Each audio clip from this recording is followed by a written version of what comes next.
Hey, how's it going, guys? OTVOC sent me their new Vocbook 16 laptop. Now, this one is a little different from the 15 that they have. First off, it does have a slightly newer processor, or not as old, which is the Intel N95, which I think came out a year and a half ago or so. The other ones were running a really old processor. I mean, it was so old it came out, I think, before COVID. So this one's a little newer. There's more storage here, and it does have 16 gigs of RAM. The other one did have 16 gigs as well, but regardless, this one should be hopefully a little better. And it does have a 9,000 milliamp hour battery, so that's quite a bit. So opening this up, in the box we have the laptop itself here. Put that to the side, and then it's pretty straightforward with the user guide, as well as the wall outlet and AC adapter. This is the end point. So here's the laptop itself. It's actually relatively thin, or it feels like it at least. I can tell the screen is relatively thin here. Up here, and here are all the ports on the right side, and surprisingly there's still a 3.5 millimeter headphone jack. And then on the other side, well, underneath here, there's rubber tacks to help prevent it from sliding on a curved surface. I believe these are where the speakers emit from, or the sound from those speaker grills. And then on the left side are some more ports, along with the charging port all the way back here. Also, one more thing. This is how far back the laptop can arch. Just about 180 degrees. Opening this up, it looks like a typical Vocbook laptop, or similar to like those off-brand ones. I mean, there's nothing wrong with this one. I guess if not broke, don't fix it. This was bad at one point, but there's no problems here from the little time I've used it so far. If there is, I'll mention it in a moment. The screen itself is pretty nice. It gets really dim and decently bright.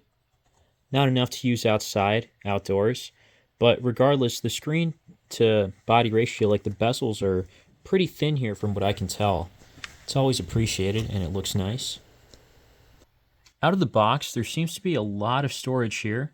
927 gigabytes free. So won't have to worry about storage for a while here. It still might not be that much for some people if you're going to be gaming, and I guess I'm going to check out a few games in a bit. But also want to see the actual processor more in depth. So here's more information on this. Right now it's clocked at 1.7 gigahertz and can be boosted. On top is a webcam with a webcam cover. Sweet. Alright, here's the front camera. It's decent enough for a Skype call. It looks like it recognizes my face. And takes a pretty quick shot. Don't know if that was well focused. Looks like it wasn't, so not great for pictures. Okay for a video call. Even full screen, I only get stuck capped at like 15 frames per second. So 15 FPS is definitely not played. Okay, these are the worst speakers I've heard on a laptop. For some reason, they sound worse than the Vocbook 15 Pro, unless those are the same, and I'm forgetting. But yeah, either way, it's just way too tinny, so I don't really like these speakers at all. Thankfully, they have a headphone jack, and there's Bluetooth on here. As for watching videos, it's pretty straightforward. You can watch videos at 1080p, all the way up to 4K on here, even though it is a 1080p screen. To be more precise, this is a 1920 by 1200 display, not just 1080p. I mean, it's a little bit higher, but nonetheless, won't have problems watching videos. Everything is pretty smooth on here. I haven't noticed any lag whatsoever. First game here is Roblox, and I did have my Xbox controller on here. For some reason it's not working right now, but it was just working a moment ago. Oh, here we go. Yeah, and no lag on Roblox, which is nice to see. So these optimized games from the Windows Store are going to work just fine, like Roblox. Look at that. Yeah, if there's anything, there's just some slight frame rate drops, which won't affect performance in any way, shape, or form. Yeah, even dashing. Wow, that's good. Yeah, here is the controller that I'm using. Next game here is Dark Souls, and oh my goodness, it's really bad. Funny enough, it looks really clean, on here. But still, it's just way too slow. Holy goodness.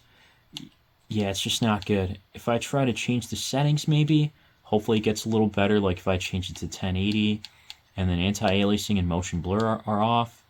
So I wonder if this is going to make it a little smoother. And maybe just a little bit. No matter what resolution I change it to, it's pretty obvious that the frame rate is still going to be about the same, which is like 11 to 13. It's just very poor, which is pretty disappointing to see, honestly. I'm trying to get Elder Scrolls 5 to load here. I'm not sure if it will. See what happens here. It looks like it did, which is kind of nice.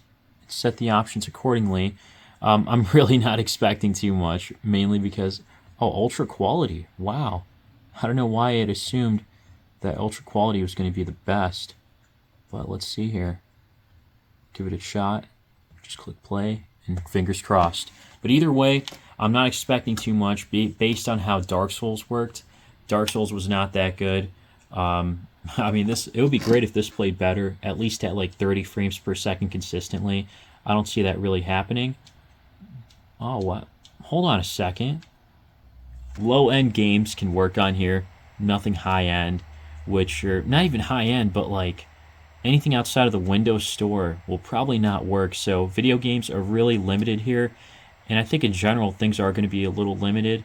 So for what it's worth, I think it's okay if it's for non-gaming and for whatever reason you want a bigger screen. If you're going to be watching more videos and streaming stuff, I guess it's okay. It makes sense. Otherwise, the Vocbook 15 Pro makes a little more sense because I think the processor is better here, but I wouldn't say by too much because both of them are pretty good for low-end to non-gaming. So I'd probably look at the Vocbook 15 Pro, or if there's another one that's out there for around the same price, I'd recommend that too. If you guys have any suggestions, let me know down below. And I'll be testing out more, so stay tuned for the future. Thanks for watching.